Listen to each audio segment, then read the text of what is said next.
You're listening to Stories to Create with your host, Cornell Bunting. Author, motivational speaker, and founder of ES Each Episode. Cornell sits down with inspiring voices to uncover the stories that shape who we are and who we're becoming. Get ready to listen, learn, and be inspired. The show starts now. Being a book. There you go. Yes. Welcome to another episode of Stories to Create podcast right here at ES Club. I'm your host, Cornell Bunting. I'm excited today because I'm in the building, people, with one of the queen of the Latinos here in Southwest Florida, and some would say South Florida. You know what? I'm not even going to throw all her accolades out there and all this other stuff because we're going to be vibing today. So you guys will get to learn all of that and more. So without further ado, help me welcome Laura. Thank you. This is good. This is good. So, for the listeners, we kind of treat them. And of course, we have our beautiful little princess here as well. You want to say hi to everyone? Hi. She's so adorable, isn't she? And she's branded. This is good. And she is rocking, as you guys can see, the Youth Empowerment Series shirt. I'm so excited. They surprised me. I didn't even call them and tell them to do it. I promise you guys. We didn't even plan it. I just saw it in my cupboard, prophetic. and I was just like, It was prophetic. I guess I'll just wear this today. Ooh, and she's rocking it. Listen, I'm excited. So, for you guys that's wondering, what is the Youth Empowerment Series? It is a part of the Stories to Create program that ES kind of rolls out for all these youths in Southwest Florida and Jamaica. But it's more engaging. It's where they bring out the sports and the culinary. So we just did the culinary. Yes. Did you like that? Yes, I did like it. I was not personally there, yes, but I was represented with one of the students that was there from Riverdale High School. And she had a blast, and all the videos, all the pictures, everything was absolutely beautiful. And her dad was amazed at the fact that there are these sort of programs and, that children have access to these kinds of things that are not just educational, but they're engaging, they're creative, and they're fun. They're so fun. So it was awesome. Yeah. So before we go any further, of course, we gotta let the listeners know who you are. So we're going to take them back. We're going to take them back to the early years where you were born, where you grew up. So I was born in Bogota, in Colombia. Ooh. Yes, and I came here to the States when I was 10 years old. I lived in Miami first. Okay. I went to school in Miami, elementary school, middle school, and high school in Miami, starting in 5th grade. And then my parents moved here to Southwest Florida about 15 years ago. Wow. And my son and I came. My son was 1 year old when we got here, and we've been here ever since. This is beautiful. Okay. So when you got here at 10, how was your language? Did you know English? No, I did not. And I was in ESOL, which is the English as a Second Language class. Okay. But, I'm very proud of myself in the sense that I was able to pick up the language rather quickly. Yeah. Also, I had help from my cousin. So my cousin was kind of like a cool girl in school.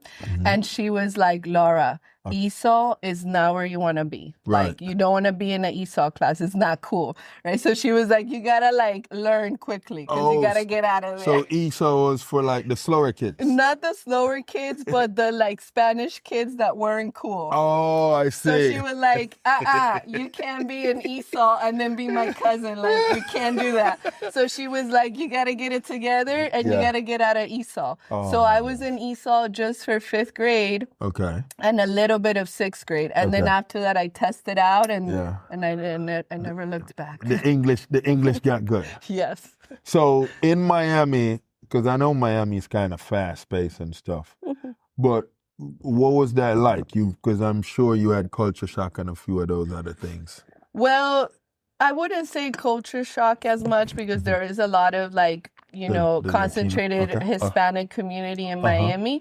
But definitely what I was actually talking to Hazel this morning about, the toughest thing for me was the fact that I was like yanked out of my life. Right. And so I had no friends here. Obviously, the language, I, didn't dominate in the language. And so that was difficult because it was like, not only are you in a new school, but you are in a new place and you don't understand people around you. And now you have to not only work to understand, but also work to fit in and work to have friends and all this kind of stuff. So that was a bit difficult, but I was grateful again, like my cousin, I had cousins that were my age. So they kind of took me under their wing, so to speak, and like, hooked me up with their friends and helped me to like acclimate to my new life. And that was helpful. So, because, you're known in Southwest Florida for your giving heart, and you have really helped some amazing nonprofit organizations here.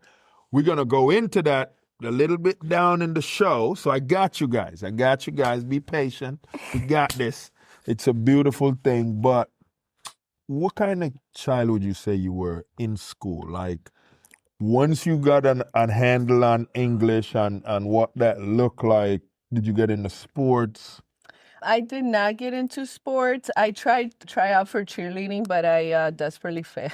Yeah, you didn't like the pom-poms? Well, they didn't like me. I couldn't get the routine together. I was like not coordinated enough to do it. So I ended up not doing cheerleading. I really didn't do anything in middle school as far as clubs and stuff. And then in high school, I tried the color guard, with the flag. Oh yeah.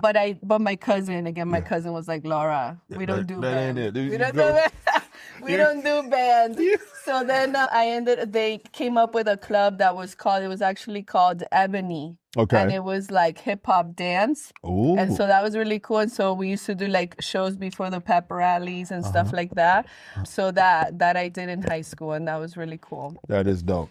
Now, as far as siblings go, the whole transition from Colombia to here, how was everyone coping with that? So it was rough at first because I came by myself first. So I came on the plane alone. Okay. And I, landed alone with the stewardess and all that. So that was kind of scary and different.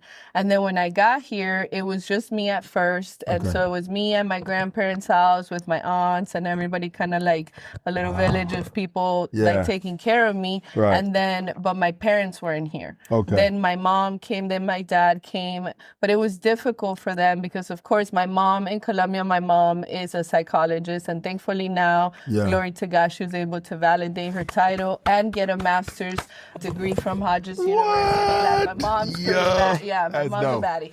And so then, but back then, obviously, language was a barrier. Right. And, finances and such weren't exactly there. So a lot of hard work they had to do, cleaning houses and, my dad pressure washing, malls and this and that, and like doing a mobile car wash and like just figuring out like how to get things together while living at my grandparents' house. Okay. And then, working on how do we move and like how do we pay rent and how do we do all these different things.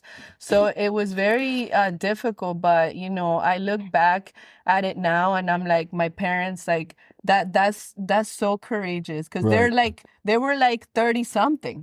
They were like as old as I am now, basically. And I think about it and it's like they went to a whole new country to learn a whole new language, to learn a whole new system. So basically just like us right now, me and you. I mean, it was well, because we just had a transition, with unfortunately we separated, my ex-husband and I, so we're dealing with like a new thing, right? Moving to a new city, navigating a new dynamic. So, but I think back at that and I'm like, wow, like the resiliency that both my parents had and the humbleness, because my dad in Colombia, my dad's a lawyer, but here, obviously the language barrier and the fact that he essentially sacrificed his career to provide my mom and I the opportunity to flourish. So while he worked so hard, my mom got a chance to go to school and learn English and all this kind of stuff that he didn't get a chance to do. Wow. Because he had to make the money. So he had to get out there and, get his hands dirty and like make that money. And obviously becoming and validating your title as a lawyer is extremely difficult, time consuming and expensive, and just didn't happen for him. That is wild. So, as we transition now and you kind of touch on a little bit of single homes now, we going to talk to you right now for a little bit. So introduce yourself to the listeners. Tell the listeners your name and who you are. Well, I'm Hazel. And this is good. How old are you? I'm 10 years old. Yay! So are you not liking, first of all, how do you feel about mom and dad not together no more? You with mom sometime and you with dad sometime as well? Yeah. What is that like for you? Well, sometimes it's hard, but sometimes it goes fast because sometimes it's difficult switching from one house to the other house because sometimes I leave stuff at her house and sometimes I leave stuff at his house. And then once I get to her house or his house, then I'm like, oh man, I left it at his house or I left it at her house because my dad lives in Fort Myers and she lives in Cape Coral. So it's sometimes I just have to deal with not having something. Oh, man. But, you seem like you are actually doing very well in school. So are you like an A, B student, or what kind of student are you? C student? I'd say mostly, it depends in which class I'm in. Okay. In reading, I'm really good because I really love reading. But in math, I'm struggling just a little bit. The formulas, I get it. This is good though. So I like that. Listen, you guys are welcome. You get blessed with a young soul today, and soon you guys will have a few young souls coming on the show and vibing with you guys. So this is good. So right now you're adjusting well. You got a lot of friends? Not really, no. Okay, you don't try to have too many of those kids around you to hang out with. You like hanging out with mom when you get to spend time with mom? Usually I just hang out with my mom. Or, I have some friends at my dad's house. So usually, at his house, we're big beach people. So every time I'm with him, every single day after school or, on a weekend, we always go to the beach. First, we go to my friend's house, hang out for a little bit, pack up all our stuff, and then we head to the beach in Naples, Vanderbilt Beach. We go there. And then we hang out for a little bit, and sometimes I have sleepovers, but sometimes just doesn't work out because it's a school night or they have to do something in the morning. So you guys are doing 50-50 right now? Yeah, we're doing 50-50, yeah. That is dope right there. So listen, and I'm just wanting you guys to understand that even single moms sometimes make it happen. I know some of you guys out there are saying this is impossible. You're looking at a young lady that's making it happen. And so... all glory to God. You guys hear it. We got to give God credit because of a lot of what you would say you have gone through. And yeah, that was so I've always... or I guess not always. Well, yeah, always. So when I was in Colombia, I was an altar girl. Right. So, I was involved in the church in that regards. And then when I was in Miami, back in 2007 is when I went to a Christian church and, got saved and baptized and all that kind of stuff. Yeah. But then, things veer off here and there, so you don't, stick to things the way that you should. But then in 2019 was really a pivotal point in my life where things were kind of just in disarray, everything, Yeah. And I just didn't know what else to do, and I was Like, it's just you and I, God. Like, I got nothing else. You know, everything is like screwed up and crazy. And so I found this ministry on Instagram called Warrior Nation. And I started listening to Warrior Nation every single morning and, you know, edifying myself with that. I still listen to, since 2019. I've been listening to Pastor Kelly and Warrior Nation. And that really helped me to change my perspective. Some people laugh also that I say that Herbalife changed my life, but it really did, because that's where I learned about personal development. Because in being a distributor, they're like, oh, you know, you need to learn how to cope with rejection, so you have to have a positive mindset. So they coach you on like listening to, you know, Tony Robbins and Jim Rohn and all this kind of stuff. And so once you start to listen to those things, it's almost inevitable that like you realize like, okay, there's another way. Like, I don't have to be a victim of my situation. I don't have to be a pessimist. Like, I can pivot every second of the day and have a better day. And so I started to do that and really like strengthen my relationship with God and use those tools in the sense that, like, you know, one thing that Pastor Kelly says is like, we come according to the word that is written of us. And so like, it's written all kinds of beautiful things about us there and about our lives and about our progress and everything, but are we saying those things to ourselves on a daily? And sometimes we're not. Do we put on the armor? Do we declare that this is the day that the Lord has made? Do we know that no weapon formed against us will prosper? Like, are we actively doing that? And within the last year, when, you know, things kind of like blew up and, you know, the separation happened and the move and all those different things, I had really nothing except God. And so I just put my head in there and I was like, I need to declare these things and I need to own these things. And the message was, things are going to suddenly happen. Suddenly. And I literally feel like, I was saying that yesterday, like, everything has literally suddenly happened. Suddenly within the last year. I know you guys are hearing her say, put on the armor. You're trying to figure out what that look like, but you will find that in Ephesians. So you go to Ephesians 6. And it's 11. So it's from 11 go, I think, to about 17. It will literally tell you what that look like, and it's really you, though. You know, it's you being honest with yourself. You know, and because, you know, I tell my kids, even my boys now, I said, it's no point of you lying to me, because I'm not. It's not like I'm gonna hit you or anything. I could be upset about something, but I'm not gonna be upset for long, because I'm 46 years old. I'm a grown dude, fully grown. A lot of stuff I don't even tolerate no more. I did, you know, drama. We don't even do that. But every single morning, whether it's a school day or a weekend, in the morning, if we're driving to work or if she's dropping me off at school, Pastor Kelly's is always on the phone.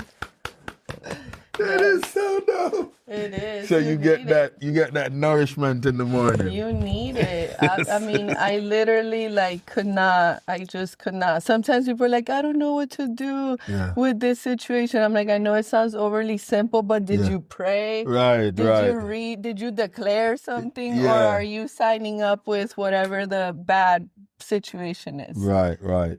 I love that. Now, you've now looked at, from a lot of people in Southwest, well, a lot of females anyways, particularly single moms, on a lot of that journey. So I would love for you to kind of tell the listeners a little bit on when that journey started and the different changes you've made over the years, like developing into the person you are today.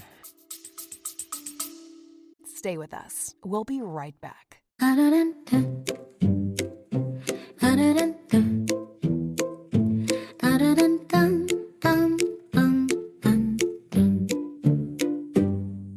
Every young person carries a story of hope, of struggle, of dreams waiting to rise. But in too many underserved communities, those stories go unheard. At ease, Inc. Everyone has a story. We believe every voice deserves a chance. Through mentorship, empowering programs, and storytelling workshops, we help you discover their purpose, strengthen their mindset, and build a future they can be proud of. From classrooms in Jamaica to communities across Southwest Florida, ES is changing lives, one story at a time. but we can't do it alone. Join us, become a mentor, volunteer, donate, help us fuel the next generation of leaders, creators, and change makers. Visit ahasink.org today, because when you help a young person share their story, you help them change their world.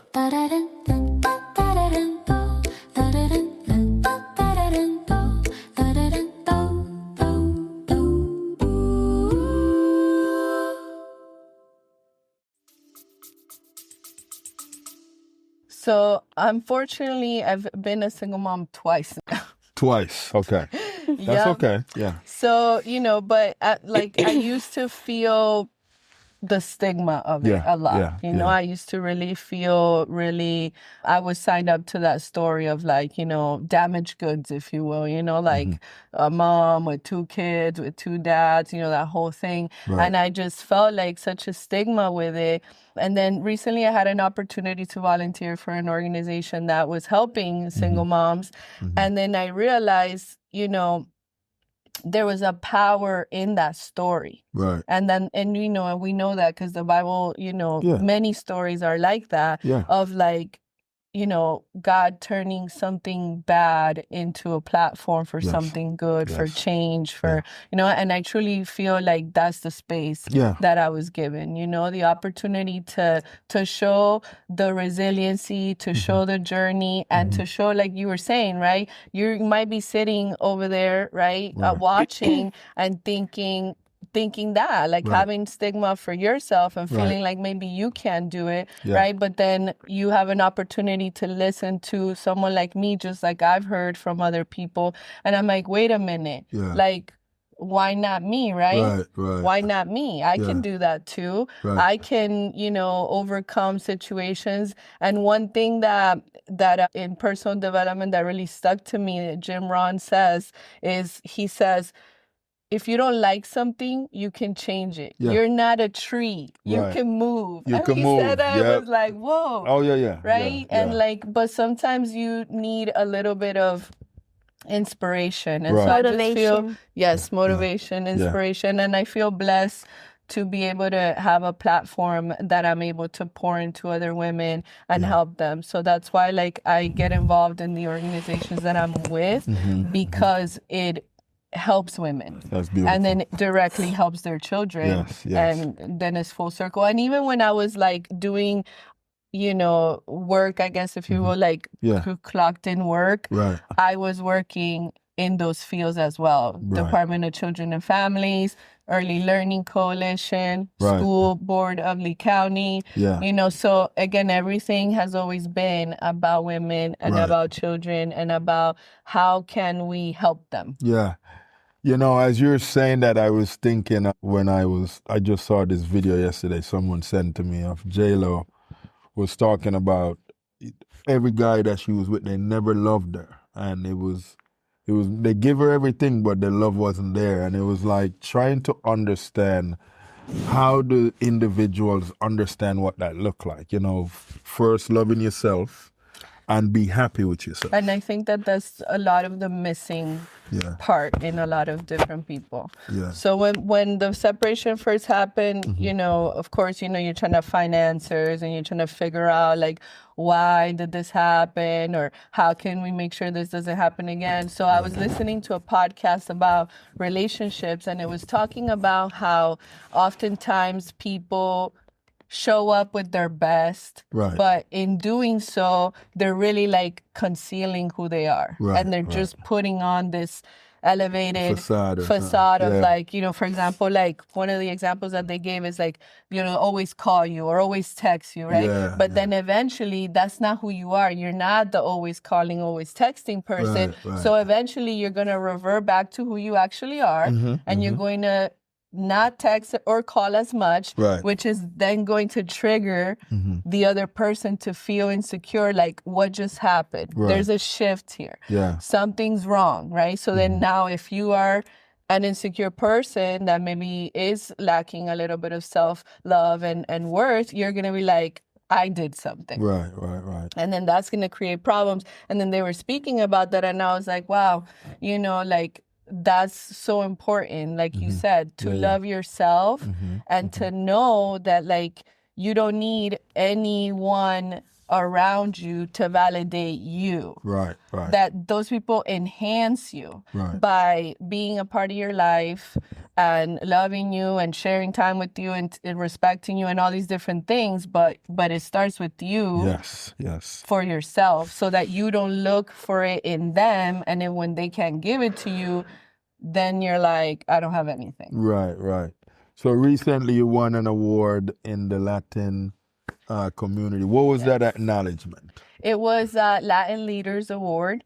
So just a recognition of the Hispanic leaders in Southwest Florida, just highlighting what we're all doing in the community. So it was myself and several other really amazing Hispanic Latinos leaders here in Southwest Florida. So I was really honored to be a part of that. That's beautiful. Very grateful.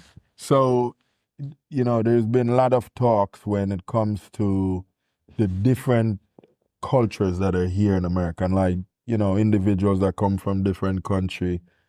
With everything that's happening now, not to even go into the politics stuff and all that, but how you feel Latinos, Spanish, English, Haitians, Jamaican, whatever, how you feel everyone is coping with what has been going on, and like, you know, I know the scare with people getting sent back home and stuff like that.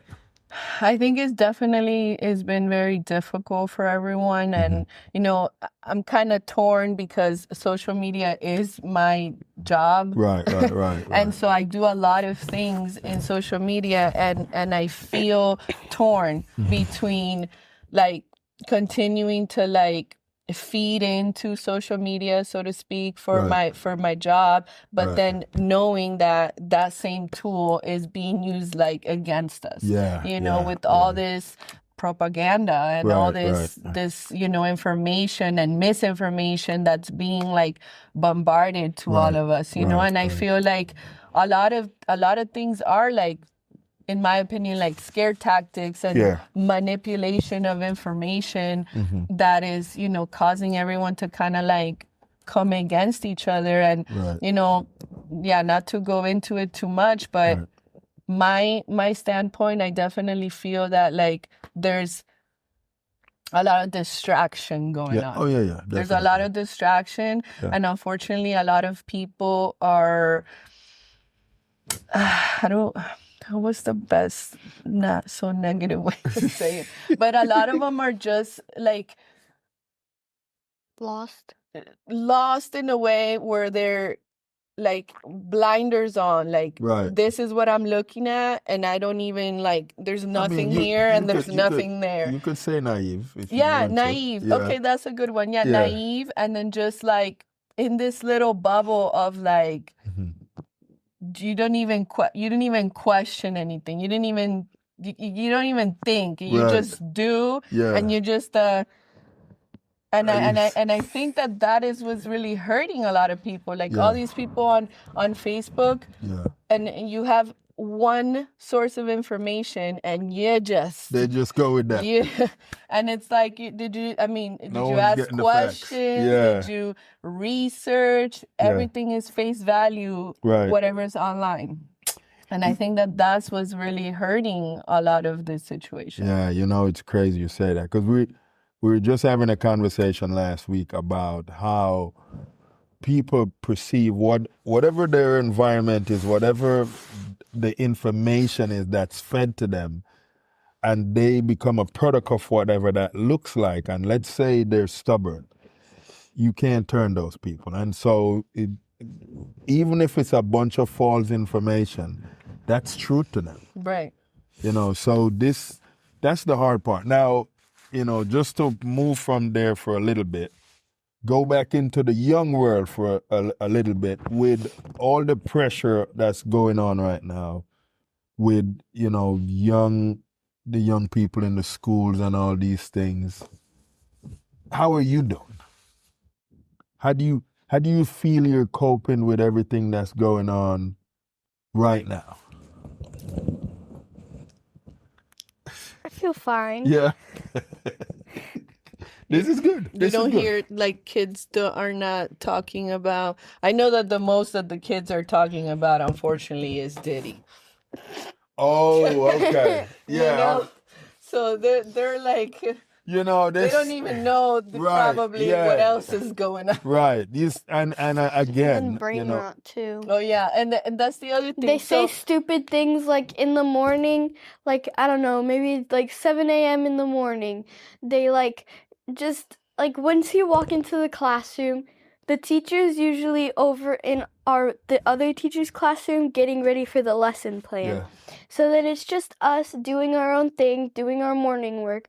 But then there's some kids that go over to their friends' desks and just start spewing out these random words like, oh, skibbity toilet, or like, what? It's called brain rot, or like, and it's ballerina cappuccino or stuff like that. The thing, 6, right? 7. We think of it like it's funny, right? Oh yeah, it's so funny. The kids say these kind of things, but if you really look at like what's going on, and you look at what do they call it? They call it brain rot. Literally rotting your brain because it's like nonsense. It's literal nonsense. Yeah. And then the algorithm, all it's doing is learning the nonsense that you like to consume and then just giving you more nonsense. Just putting more of it. And then to your point, right, it validates now your story. So if I'm this negative person that's always confrontational and this and that, and then my social media feeds me that information,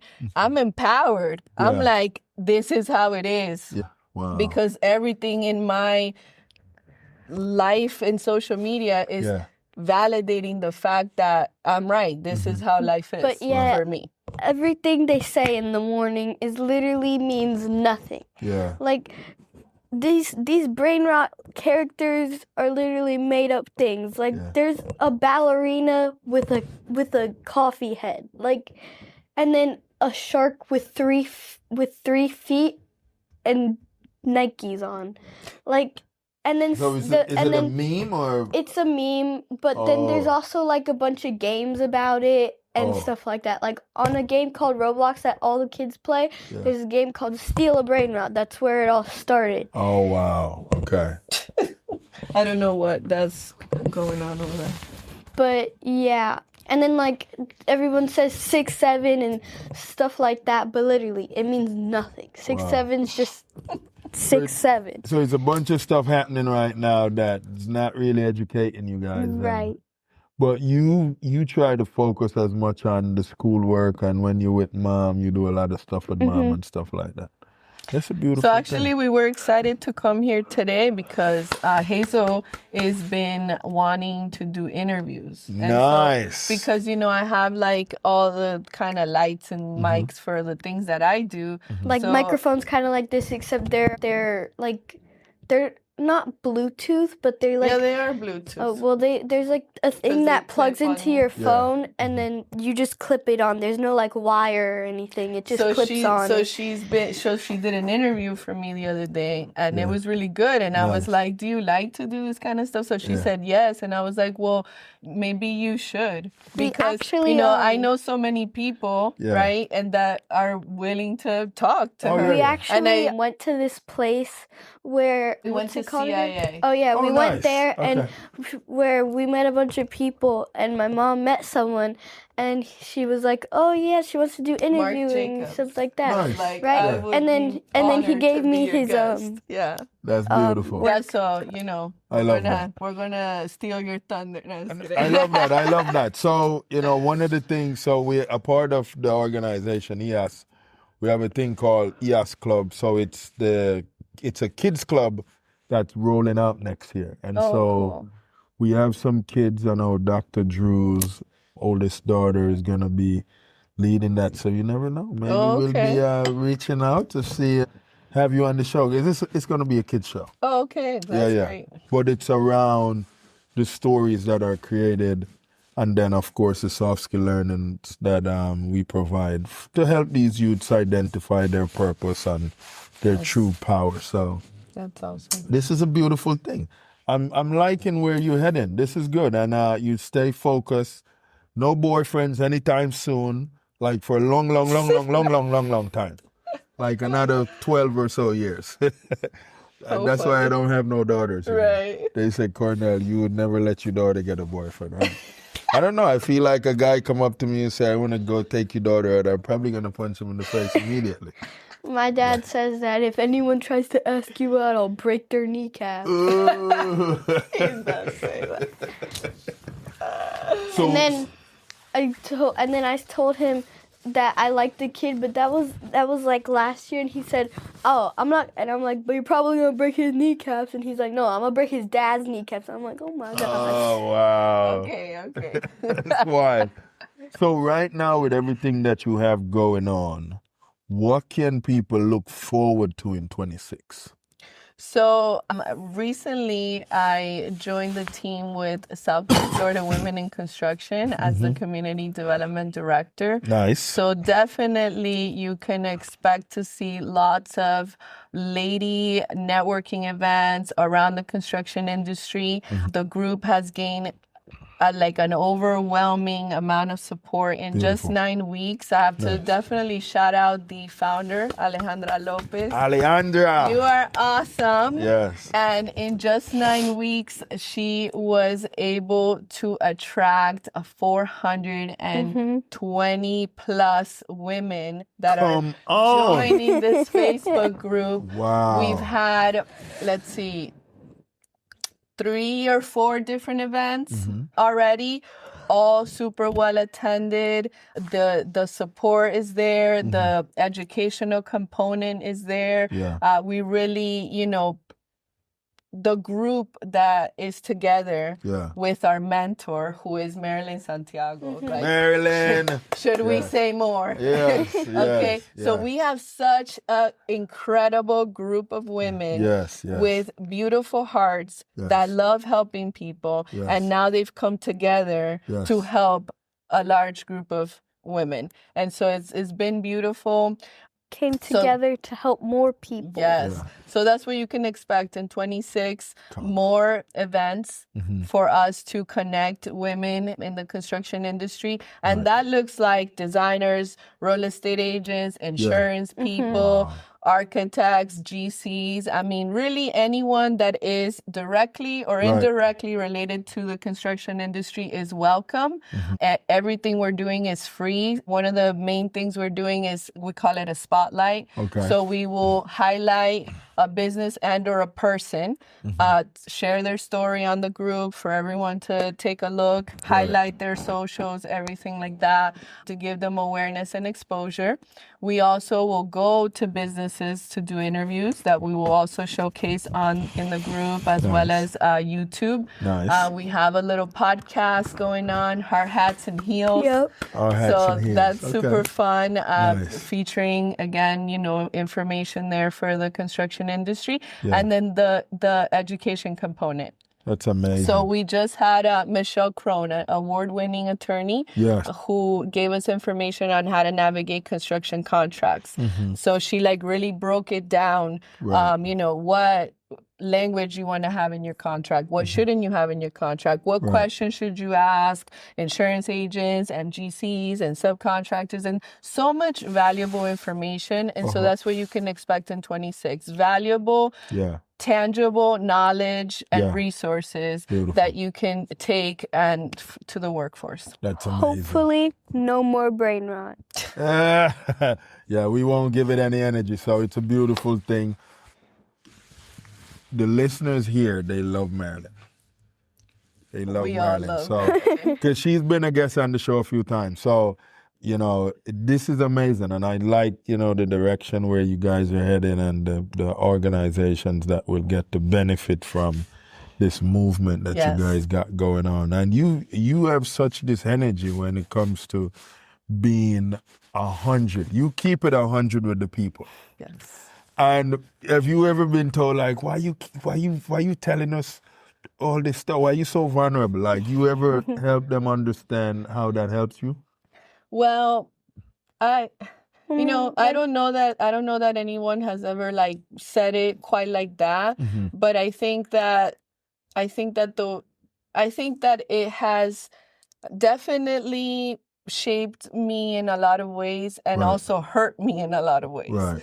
Because I am oftentimes too willing, and too also, giving. Yeah. If you don't like explain it to them, like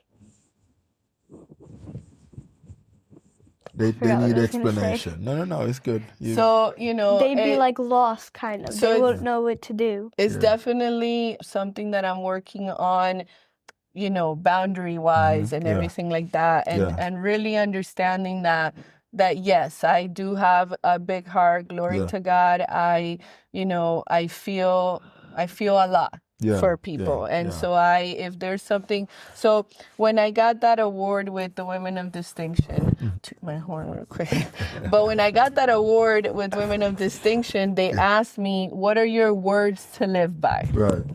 And I'm like, okay, my words to live by is, if I am able, I am willing. Yeah. I've always said that, because I feel that I can't always help you with exactly what you need, but I can help you with something. Yeah. Or I can connect you with someone that can help you. Yeah. Or I can give you a perspective, or I can give you a ride, or I can give you food. There's so many different ways that if you are willing to help, you can help. Yeah. And so one of the scriptures that really carried me over last year, I don't remember exactly, but I think it's Luke, or is it maybe Matthew? But it's the one about the measure that you give, it will be measured back to you, shaken over and running over. Right. And so that I really felt that, because in my loneliness and in my trial, I saw that the people that I showed up for showed up for me too. Beautiful. And when I call on to them, and people like Karen Reynolds with K Kids, I had been on the other side of that, helping Karen help people. And then it was my turn. I reached out to Karen and I'm like, Karen, I need help. You need help. And she showed up for me and she helped me. And it's beautiful because that's really what it's all about. What can you do and how can you do it? I love it. So I just feel honored to have a platform and a space where I can create things, but I can also leverage the things that I have to help someone else. And that's why I'm passionate about organizations like EOS and organizations like Dress for Success, because those organizations ABWA are out there, quite literally providing resources for people in need. And once upon a time, I needed. I still need. Right. This is beautiful. So for people that is curious on how to find you, where would you tell them to look for you? So definitely you can follow me on social media. I'm on Instagram. My company, Bloom and Blossom Social Hub, is a marketing agency that's helping small businesses and nonprofits thrive digitally. So you can find me there. My personal, it's Faith and Fit Promotes, SWFL. And then you can follow Southwest Florida Women in Construction, SWFL_INC. And you can... it's at Faith and Fitness. So, Instagram, at Faith Fitness. But that's also on TikTok. No, Faith Fit. I think it's Faith Fit. Okay. It's Faith Fitness Promos. Fit Promotes at SWFL. Yeah. Beautiful. And then Facebook, I'm Laura Aldana. And then TikTok. So Faith Fit Promote Okay. SWFL. Okay. Same with on TikTok, but you won't find her. You'll find me. Yeah, she hijacked my TikTok. So listen, you guys are welcome. Thank you for coming on the show today. Thank you for having me on the show. This was very amazing. Appreciative to, have an opportunity to share, my story with you and with you guys. Yes. Thank you. And you guys got a little plus there, so this was beautiful. So until our next episode where we have another decorative guest right here at EOS Club, I'll see you guys. Yes, thank you. Thanks for tuning in and downloading this episode of Stories to Create. We appreciate you being part of this growing community of storytellers and listeners. If today's conversation inspired you, please share the show with friends, family, or anyone who could use a little motivation in their journey. A special thank you to our sponsors, EHAS Organization, Cornell Bunting LLC, and Nostril Cheese Chase for supporting the mission and making this podcast possible. To learn more about our work, upcoming projects, and how you can get involved, be sure to visit www.hissinggorge and www.cornellbunting.com. Until next time, keep creating, keep growing, and remember, your story has power.